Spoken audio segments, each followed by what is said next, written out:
સરકારી ક્વાર્ટર્સમાંથી ઝડપાયેલા વિદેશી દારૂના કેસમાં પોલીસે વધુ એક આરોપીને ઝડપી લીધો।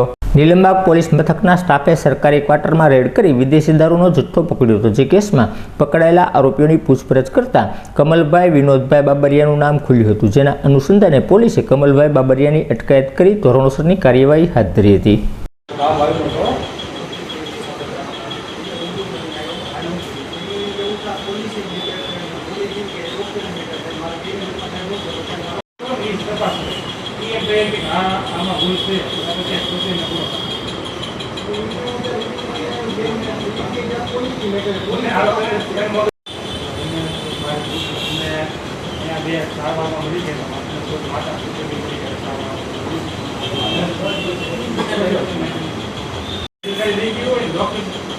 માલિકા ભૂલ થઈ ગઈ હોય ને તમારા પીએસઆઈ ભૂલ હોય કે મેં ભૂલ કરી ડોક્ટરને ખબર